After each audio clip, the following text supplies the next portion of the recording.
here this morning on a project site we completed about 6 to 8 months ago now. Just want to check out how things have gone. There's been a bit of storm damage we know of in the past 6 months, and just want to sort of see how the overall design actually has come together and is growing. So once we'd set the coir logs out on the contour and just slightly went through and dug enough of the soil out just to get the log embedded into the soil, we underlaid that with some coir mesh and then pinned the whole thing down with hardwood stakes and then backfilled with a whole heap of mulch.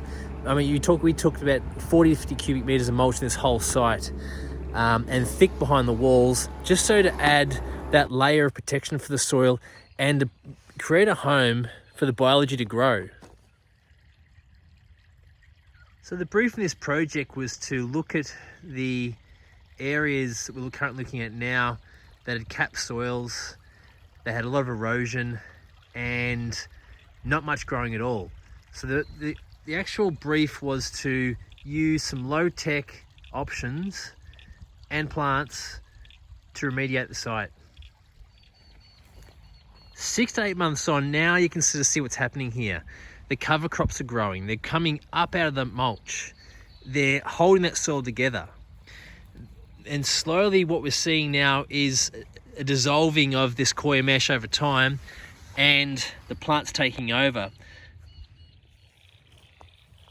So the idea of the coir mesh and the cover crop infused into the mulch was, again, to build up that biology, to build up that fungal food, the food for the biology below and above the soil.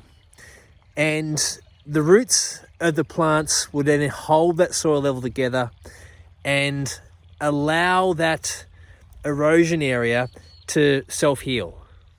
So right below this coir log here, we planted a whole heap of lomandra, but what's actually happened is the kangaroos have really come in and hit this hard. You can sort of see here all the cover crop has been nipped back and most of the lomandra have actually been pulled out, but it's an encouraging sign to see so much of the cover crop establishing really well.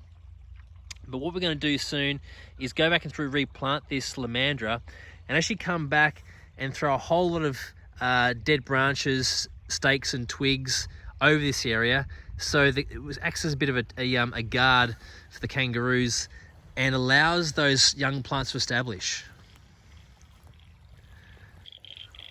Already in this section, we're actually seeing some grasses come back.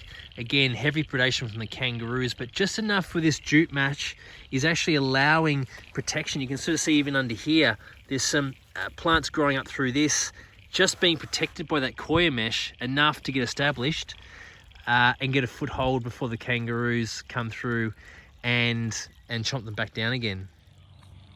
This was another access point through here where we had the bobcat coming through tracking to drop a lot of mulch in this top corner here on the western end. And again, you can sort of see lomandras planted up against the coir logs on the lower side, and the cover crop really coming up now, these first few weeks of spring really coming up, and that will then establish and hold this mulch layer together. Already you can sort of see again this little niche just right in here. Protection. It's got warmth and away from the wind and away from harsh sunshine. It's got that little protection, that little niche point through there. So important when establishing these kinds of landscapes.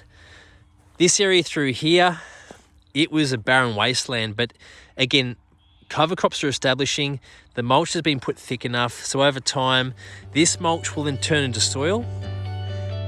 The soil will then allow the different plants to grow, and we should see some establishment of trees as time goes on.